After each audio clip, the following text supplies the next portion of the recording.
நேத்து இருந்தது ஒரு டெட்லி பிச்.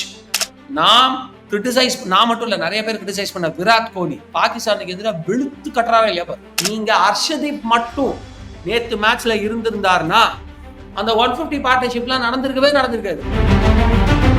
ஜடேஜா வந்து நீங்க ஆர்த்தடாக்ஸ்னு சொல்லலாம், பட் இருந்தாலும் ஒரு ப்ராப்பர் ஆஃப் ஸ்பின்னருக்கான தேவை வந்து வாஷிங்டன் சுந்தர் மட்டும்தான் தீர்த்து. அக்ஷர் பட்டேலோட விக்கெட் விழுந்ததுக்கு அப்புறம் கூட இதெல்லாம் ஒரு பெரிய கவலையே இல்லப்பா, பின்னாடி கேஎல் ராகுல் இருக்காக, ஜடேஜா இருக்காக, பாண்டியா இருக்காக, பாண்டியா முன்னாடியே வருவாங்க அப்படிலாம் நான் சொல்லிட்டு இருக்கேன். பாயிண்ட் என்னன்னா, அவருக்கு இன்டென்ட் இருந்தாலும் ஷாட்ஸ் வரல, டிஃபென்சிவ் ஷாட்ஸ் மறந்து போச்சு தலைவருக்கு. அதனால என்ன பண்ணாரு, வந்தா வருது, ஸ்டெப் அப் பண்றா, மேல ஏறி அடிட்டாரு. ஏன்னா நேற்று பிச்சோட ரகசியமே அதுதான். கேஎல் ராகுலோட அட்வான்டேஜ் என்னன்னா, கேவலமான பிச்ல நல்ல பேட்டிங் ஆசமா இருந்தது. எஸ்பெஷலி அந்த பினிஷிங் சிக்ஸ்லாம் வந்து பழைய கேஎல் ராகுல் கிட்டத்தட்ட வந்துட்டாரியா அப்படின்ற மாதிரி இருந்துச்சு. சம்மர் ஹாலிடேஸ் வந்தாச்சு, நம்ம ஜிடி ஹாலிடேஸும் வந்தாச்சு. GT holidays, south India's #1 travel brand. வணக்கம் பிரதர். வணக்கம் brother. Champions Trophy first match முடிஞ்சிருக்கு. பல நல்ல விஷயம் நடந்திருக்கு. நெகட்டிவே பார்க்க முடியலைனாலும் பார்க்க கூடாது. ஏன்னா அது ஒரு ஜெயிச்சாலே வந்து அந்த நெகட்டிவ் பேசினாலே நம்மளை திட்டுறதுக்குன்னு ஒரு கும்பல் இருக்கும்போது நிறைய பாசிட்டிவ்ஸும் இருந்துச்சு. ஃபர்ஸ்ட் மேட்ச் பங்களாதேஷ் கூட ஜெயிச்சிருக்கோம். அண்ட் யூஏலையும் அந்த ரெக்கார்ட் 6-5 அப்படியே ஃபாலோ பண்ணிக்கிட்டு இருக்கும்போது நேற்று என்னென்ன பாசிட்டிவ் நீங்க பார்த்தீங்க? பாசிட்டிவ்ஸ் நிறைய இருந்துச்சு. ஆக்சுவலா வந்து பாத்தீங்கன்னா, உங்களுக்கு கில் வந்து செம்ம ஃபார்ம் வந்திருக்கு. அதிகமா கிரிட்டிசைஸ் பண்ணப்பட்ட பிளேயர். நான் முதற்கொண்டு நிறைய பேர் நான் அப்பவே நம்பினேன் கில் வந்து சூப்பரா, அப்படிலாம் நான் சொல்லவே மாட்டேன். எனக்கு தெரிஞ்ச அஸ்வின் அவர்களை தவிர எவ்ரிபடி கிரிட்டிசைஸ்டு கில். அது நான் தப்புன்னு சொல்ல மாட்டேன், because he didn't show intend at all. இப்ப நான் இன்டென்ட் காட்டுறேன், பட் என்னால் அடிக்க முடியலன்னு டிராவிடுக்குமே பேக் ஃபேஸ் இருந்திருக்கு.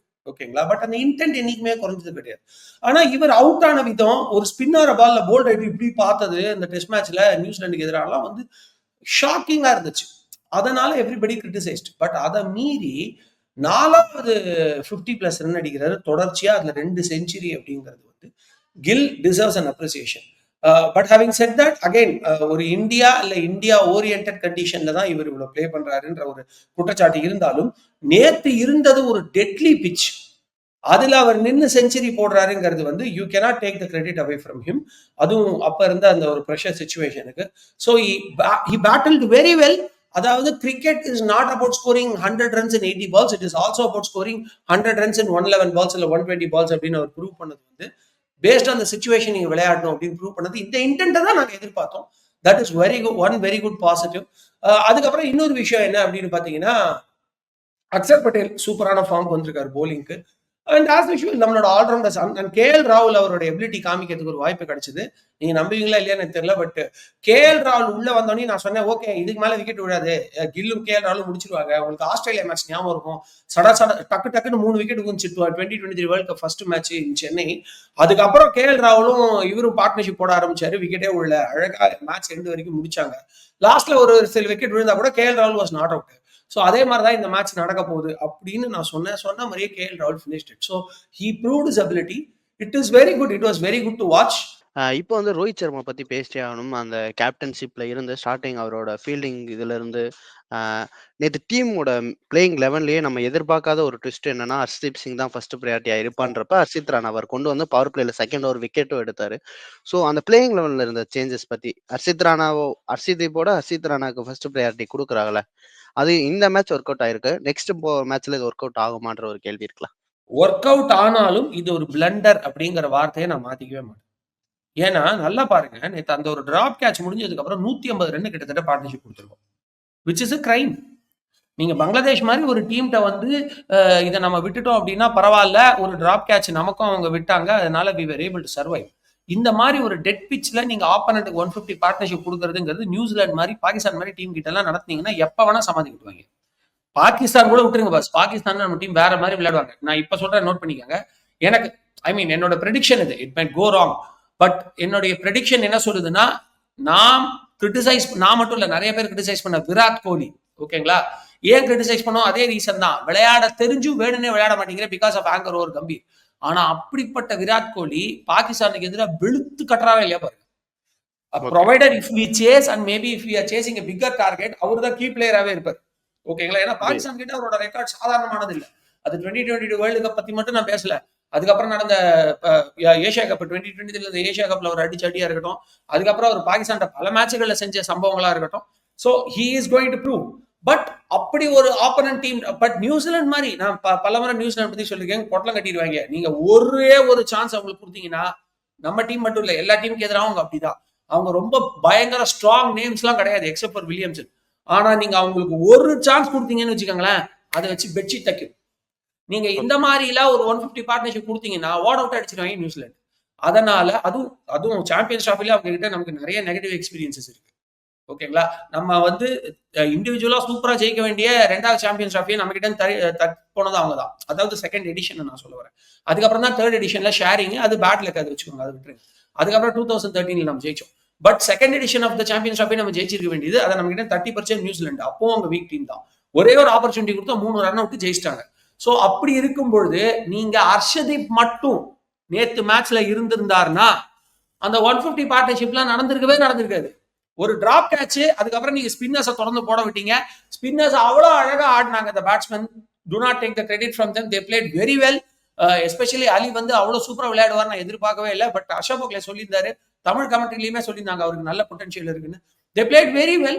But having said that, Harshdeep மட்டும் இருந்திருந்தாருன்னா நல்ல ஒரு டெக் டெலிவரி ஒன்னு சருக்குன்னு எதிர்பார்க்காம டக்குன்னு ஒரு போலிங் சேஞ்ச் பண்ண. இப்ப பாருங்க நியூசிலாந்துல அதே மாதிரி தான் ஒரு போலிங் சேஞ்ச் கொண்டு வந்து டக்குன்னு ஒரு விக்கெட் எடுத்து விட்டாங்க. நல்ல பார்ட்னர்ஷிப் பில்ட் ஆகும் போது அதே மாதிரி இவர் வந்திருப்பாரு, செமையா ஒரு டெலிவரி போட்டிருப்பாரு, அந்த ஓவர்ல அந்த விக்கெட்டை தூக்கி இருப்பாரு.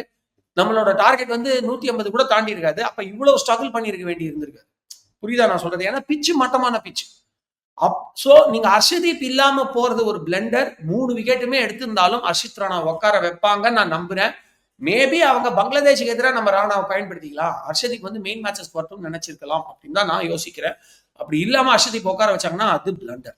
Okay, Rohit Sharma press conference சொன்ன மாதிரி நாங்க 3 ஆல்ரவுண்டர் 2 ஸ்பின்னர் கூட தான் போறோம்ன்றத நேத்தும் நிரூபிச்சாங்க. ஜடேஜா ஒரு எக்ஸலன்ட் ஸ்பெல் போட்டாரு, அதே மாதிரி குல்தீப்பா இருக்கட்டும். ஆனா எங்கேயோ ஒரு நல்ல ஸ்பின் ஆகிற பிச்சில் குல்தீப்போ யாரோ அங்க விக்கெட் எடுக்க முடியாத நேரம் வந்தது. ஏன்னு ஏதாச்சும் இருக்கு? அவங்க வந்து ஒரு யங் ஜெனரேஷன் ஒரு என்ன மிஸ்ட்ரி ஸ்பின்னர் மிஸ் பண்றாங்கன்னு நான் சொல்லுவேன். யூ ஷுட் ஆக்சுவலி டேக் குல்தீப்புக்கு பதிலா நீங்க வந்து இவர் எடுக்கணும், வருண் சக்கரவர்த்தி எடுக்கணும், இல்ல வாஷிங்டன் சுந்தர் எடுக்கணும். இதை நான் பலமுறை சொல்லிட்டேன். வருண் சக்கரவர்த்தி ஸ்குவாடுக்கு வரதுக்கு முன்னாடி நான் சொன்னேன், வருண் சக்கரவர்த்தி வெரி ஏர்லி டு டிசைட் ஆன one day that to a bigger tournament like this. ஆனா வாஷிங்டன் சுந்தர் வேணும்னு நான் சொல்லிக்கிட்டே இருக்கேன். ஏன்னா வாஷிங்டன் சுந்தர் வந்து பாத்தீங்கன்னா ஒரு என்ன சொல்றாரு, அந்த ஆஃப் ஸ்பின்னருக்கான தேவை இன்னும் நம்ம ஃபில் பண்றதுக்கு ஆள் இல்லை. அப்கோர்ஸ் ஜடேஜா வந்து நீங்க ஆர்த்தடாக்ஸ்ன்னு சொல்லலாம், பட் இருந்தாலும் ஒரு ப்ராப்பர் ஆஃப் ஸ்பின்னருக்கான தேவை வந்து வாஷிங்டன் சுந்தர் மட்டும்தான் தீர்த்து வைக்க முடியும். அதனால அவரு குல்தீப்புக்கு பதிலா நேற்று இருந்த நசி எனக்கு புரியல. Axar Jadeja almost similar action. ஓகேங்களா, உங்களுக்கு லெஃப்ட் ஆர்ம் இருக்கு, ஜடேஜா எப்படி இருந்தாலும் இருக்காரு. அப்படி இருக்கும்போது குல்தீப்பும் நீங்க எடுத்துட்டு போய் 3மே ஒரே மாதிரியான போலரா இருக்க மாதிரி எனக்கு ஒரு ஃபீல் ஆகுது. குல்தீப் ரிஸ்ட் தான், நான் இல்லைன்னு சொல்ல, பட் ஸ்டில் எனக்கு மறுபடியும் ஒரே மாதிரி போலரை வச்சு நீங்க வந்து போறீங்களோ, ஒரு ப்ராப்பர் ரைட் ஹேண்டருக்கு எதிரான ஒரு சூப்பர் அட்டாக் நம்ம கிட்ட இல்லையோ ஒரு சின்ன டவுட் எனக்கு இருக்கு. ஸோ அதனால ஏதாவது ஒரு ஸ்பாட்ல நீங்க கண்டிப்பா வாஷிங்டன் சுந்தரையோ முடிஞ்சா வருண் சக்கரவர்த்தியோ எடுத்துட்டு வந்தே ஆகணும். இந்த 2 பேர்ல யாராவது ஒருத்தர் வேணும். அது இருந்தா தான் நமக்கு இன்னுமே விக்கெட் எடுக்கிறதுக்கு, அதாவது ஃபாஸ்ட் பாலர் ஷமி மாதிரி ஒருத்தர் 5 விக்கெட்ஸ் ஆல் எடுக்கும் பொழுது இந்த பக்கம் சப்போர்ட் பண்றதுக்கு அவங்களுக்கு ஹெல்ப்ஃபுல்லா இருக்கும். So I would prefer Harshdeep has to come instead of Harshit Rana. And இவருக்கு பதிலா என்ன சொல்றது, குல்தீப்புக்கு பதிலா, ஏன்னா Jadeja anyhow is an allrounder. So அதனால அவர் நீங்க அவ்வளவு ஈஸியா தவிர்த்திட முடியாது. நேத்து வந்து ஸ்ரேயஸரோட விக்கெட் விழுந்ததுக்கு அப்புறம், சாரி அக்சர் பட்டேலோட விக்கெட் விழுந்ததுக்கு அப்புறம் கூட இதெல்லாம் ஒரு பெரிய கவலையே இல்லப்பா, பின்னாடி கேஎல் ராகுல் இருக்காக, ஜடேஜா இருக்காக, பாண்டியா இருக்காக, பாண்டியா முன்னாடியே வருவாங்க அப்படிலாம் நான் சொல்லிட்டு இருந்தேன். ஸோ ஒரு கான்பிடன்ஸ் கொடுக்கும் ஜடேஜா டீம்ல இருந்தா. ஸோ என்ன பொறுத்த வரைக்கும் குல்தீப் யாதவுக்கு பதிலா நீங்க உள்ள கொண்டு வர வேண்டியது வாஷிங்டன் சுந்தர், அப்படி இல்லைன்னா வருண் சக்கரவர்த்தி. ஓகே, இன்னொரு கொஸ்டின் எழுந்துச்சு. சமியோட ஃபார்மை பத்தி நம்ம பேசிக்கிட்டே இருந்தோம். அந்த இங்கிலாந்துல நடந்த 3 ODIs பத்தி பேசிக்கிட்டே இருந்தோம். இன்னும் அந்த பழைய சமி வர முடியல அப்படின்றப்ப நேற்று எக்ஸலன்ட் அந்த power play wicket and death ஓவர்ல அவரோட அந்த 5 விக்கெட் ஹால எடுத்திருந்தாரு. அது எப்படி இருந்துச்சு? நான் வந்து அதான் நான் சொல்றேனே, நல்லவங்க பேச்சு வந்து கொஞ்சம் லேட்டா ரீச் ஆகும். நான் மேட்ச் ஆரம்பிக்கிறதுக்கு முன்னாடியே சொன்னேன், ஷமி வந்து எஸ் அந்த ஒரு 3 மேட்ச் அவர் சரியா போடல அப்படின்னாலும் அவர் வந்து இப்படி குதிரை மாதிரி அப்படி டபால்னு எழுந்து வந்துருவாரு. அதனால he can easily come back to his form. He is as good as New Zealand. இப்ப நியூசிலாந்து டீம் வந்து அவங்களாம் மொக்கங்க அப்படின்னு நினைச்சிட்டு இருக்கும்போது திடீர்னு ஐசிசி டோர்னமெண்ட்ல செமையா ஆடுவாங்க. அதே மாதிரி தான் அவரும் சூப்பரா வருவார் பாருங்க அப்படின்னு நான் சொன்ன 5 விக்கெட் ஆள் தலைவர். ஸோ அவருக்கு வந்து அதுக்கு காரணம் அவருடைய அந்த போலிங்ல இருக்கிற அந்த ஒரு பெர்ஃபெக்ஷன், அவருடைய போலிங் ஆக்ஷன்ல இருக்கிற அந்த ஒரு பெர்ஃபெக்ஷன். அதாவது அந்த ரிஸ்ட் மூவ்மெண்ட் லாஸ்ட் மினிட்ல டக்குன்னு மாத்துவார், அதுக்கு ஏற்ற மாதிரி கரெக்டா மாத்தி அந்த எந்த இடத்துல டெஸ்டைன் பால் ஆகுதோ அந்த இடத்துல டெஸ்டைன் ஆகும். ஸோ அந்த மாதிரி ஒரு அபிலிட்டிங்கிறது ஒரு நேச்சுரல் அபிலிட்டி ஷமிக்கு. ஸோ அவருக்கு அதுவும் இந்த மாதிரி பிக்சர்ஸ்லாம் மாட்டினா கலக்கிடுவாரு. அதனால it is a known ability for him. ஒரு பேட்டிங் ட்ராக்ல இல்லைன்னா ரொம்ப நாள் கழிச்சு வந்ததுக்கு அப்புறம் இல்லைன்னா ஒரு டிஃப்ரெண்டான டீம் கேம், நியூசிலாந்து மாதிரி ஒரு டீம் கேம் இருக்கும் பொழுது மேபி இந்தியன் கண்டிஷன்ஸ் ஒர்க் ஆகாம இருக்கலாம். பட் நேற்று ட்ராக் எல்லாருமே ஒரு சர்ப்ரைஸ். ட்ராக்ல வந்து சுத்தமா புல்லே இல்லை, அப்படியே ஃபிளாட்டா இருந்துச்சு, பயங்கர போலர்ஸ்க்கு சப்போர்ட்டிவா இருந்துச்சு. அந்த மாதிரி கண்டிஷன்ஸ்ல எல்லாம் தலைவன் போனான்னா அவருடைய ரிஸ்ட் ஆக்ஷனுக்கும் அவருடைய அழகான அந்த ஒரு நேர்த்தியான போலி, அதாவது இஸ் நத்திங் ஸ்பெஷல். அதாவது நீங்க பாத்தீங்கன்னா இப்ப பும்ரா கூட நீங்க என்ன சொல்லலாம், யாக்கர் அப்படின்னு சொல்லலாம். ஸோ அந்த மாதிரி ஒரு அர்ஷதீப்புக்கு டெக் போலிங் சொல்லலாம். அந்த மாதிரி இவர் வந்து ஸ்பெஷல்லாம் கிடையாது. இஸ் அ ப்ராப்பர் ஆர்த்தடாக்ஸ், அதாவது ஸ்பின்னர் மட்டும் ஆர்த்தடாக்ஸ் வேர்ட் யூஸ் பண்ணுவாங்க, நான் ஃபாஸ்ட் போலிங் யூஸ் பண்ணுவேன். ஸோ ஒரு ஆர்த்தடாக்ஸா ஒரு ஃபாலோ தி பேசிக்ஸ் அப்படிங்கிற மாதிரியான ஒரு போலர். அதுவும் தேவையான இடத்துல அழகா ஸ்விங்கும் போடுவாரு. எந்தெந்த இடத்துல பேச எடுக்கணுமோ அங்கே எடுப்பாரு. நல்ல பவுன்சர்ஸ் அவரால் போட முடியும். So it is not a surprise that he has done so well. Especially அவரோட அந்த செகண்ட் விக்கெட்லாம் கண்ணில் ஊற்றிக்கிற மாதிரி இருந்துச்சு. அண்ட் அவ்வளோ பெரிய பார்ட்னர்ஷிப் பிரேக் பண்றதெல்லாம் வந்து exceptional ability. Fastest 200 wicket taker in ODI அப்படிங்கிறது சாதாரண ஒரு அச்சீவ்மெண்ட் கிடையாது. If I am right, Saqlain முஸ்தாகோட ரெக்கார்ட் அவர் உடச்சிருக்காரு. So is a wonderful player and he deserves more. அவர் கொஞ்சம் நம்ம கம்மியாக யூட்டிலைஸ் பண்ணியிருக்கோம் நான் சொல்லுவேன். ரோஹித் சர்மாவோட பேட்டிங்கை பற்றி பேசியானும் நிறையா 100ஓட 50ஸோட அந்த 40s அண்ட் 90s மேட்டர்னு நிறைய இடத்துல சொல்லும் போது லாஸ்ட் 10 ஐசிசி ஈவெண்ட்ல மோஸ்ட்ல வந்து அவர் 40ல் அந்த குட் ஸ்டார்ட் கொடுத்துட்டு அவுட் ஆயிருந்தாரு. அதை பத்தி நம்ம பேசி ஆகணும்னு நினைக்கிறேன். ஏன்னா கடைசி அந்த ஃபைனல்லையும் அவர் அந்த நல்லா போயிட்டு இருக்கும்போது ஒரு கேட்ச் கொடுத்த விட நேத்தும் அதே மாதிரி தான் ஒரு மாதிரி கேட்ச் கொடுத்து அவுட் ஆனாரு. ஸோ அவரோட அந்த ஒரு அந்த ஸ்டார்டிங் கொடுக்கறது எப்படி இருக்கு பிரதர்? அவர் இத எல்லாருமே ஒரு தியாகம், ஒரு நல்ல விஷயம் பாக்குறீங்க, நானுமே பாக்குறேன். ஏன்னா உங்களுக்கு வந்து லோயர் ஆர்டர் சாரி அடுத்து வர பேட்ஸ்மேன்ஸ் மிடில் ஆர்டர்லாம் நல்லா இருக்காங்கன்ற நம்பிக்கையில நீங்க ஒரு ஸ்டார்ட் கொடுத்துட்டா போதும். ஏன்னா என்னைக்குமே 50 ஓவர்ஸ் கிரிக்கெட்ல ஃபர்ஸ்ட் 10 ஓவர்ல நீங்க அடிக்கிற ஸ்கோர் தான் உங்க மேட்ச் டிட்டர்மைன் பண்ணும். பாகிஸ்தான் வந்து அவ்வளவு கஷ்டப்பட்டு அவங்களோட லோவர் மிடில் ஆர்டர் ஆடியுமே தோத்தது காரணம் 21க்கு 1 10 ஓவர் கழிச்சு, விச் இஸ் அ கிரைம். ஓகேங்களா? சோ அது இல்லாம இவர் ஒரு நல்ல ஸ்டார்ட் கொடுக்கறது நல்ல விஷயம் தான். கமா எனக்கு ஆனா இன்னமுமே அவர் தன்னுடைய டிஃபென்சிவ் அபிலிட்டியை கொஞ்சம் இம்ப்ரவைஸ் பண்ணணும் அப்படின்னு தோணுது. ஏன்னா நேத்து பாருங்க, சும்மாவே அடிச்சு அவுட் ஆகணும்னு நினைச்சிருந்தா 18 ரன்ல அவுட் ஆயிருப்பாரு. எப்படி வந்து இந்த நியூசிலாண்டோட தேர்டு டெஸ்ட்ல கடைசி இன்னிங்ஸ்ல ஈஸி டார்கெட் 147 அடிக்கிறப்ப அவர் கேட்ச் கொடுத்து அவுட் ஆனாரோ அந்த மாதிரி அவுட் ஆயிருப்பாரு. பட் அவர் அப்படி பண்ணல. இன்னொரு தடவை நான் அக்ரெசிவா தான் ஆடுவேன், என்னுடைய மேட்சை நான் லூஸ் பண்ணக்கூடாதுன்னு ஃபர்ஸ்ட் 4-5 ஓவர்ஸ் அவருக்கு பேட்டுக்கு பால் வரவே இல்லை.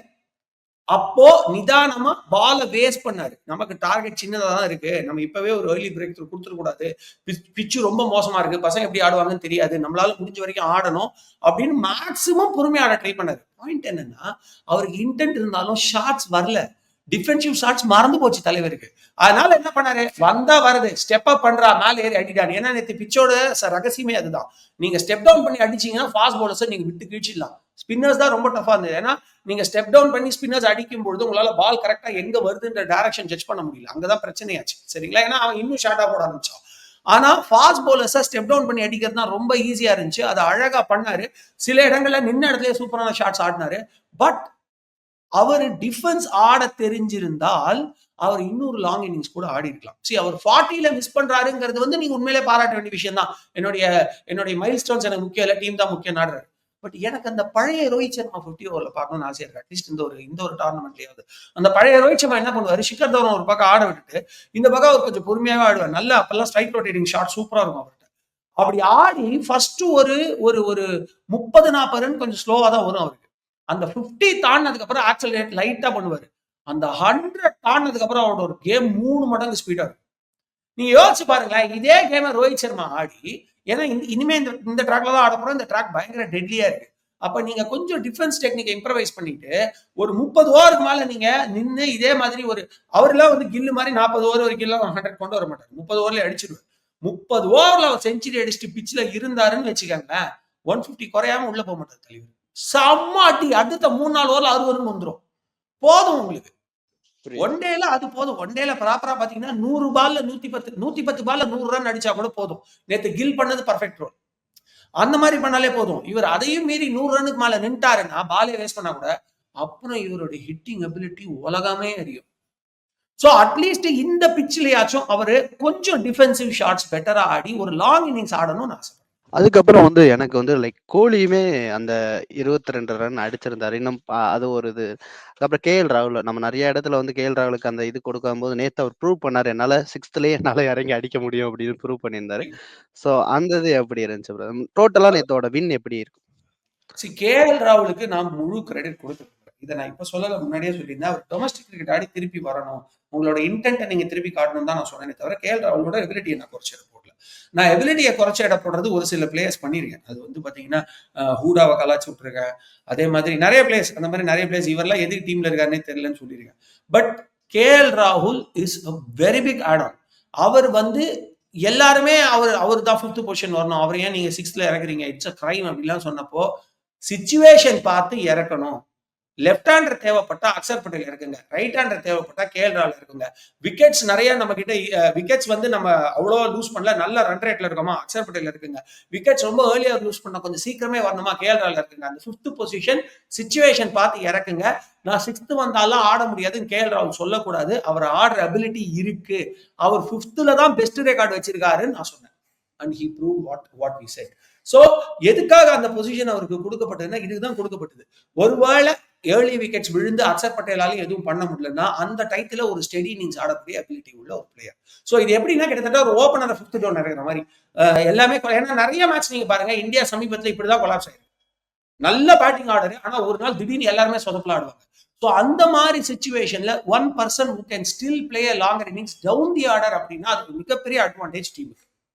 சோ அதனால தான் கேஎல் ராகுல லேட்டா இறக்குறாங்க. எனக்கு அதுல ஒரு பெரிய முரண்பாடு எல்லாம் கிடையாது. he is playing very well and he showed who he is.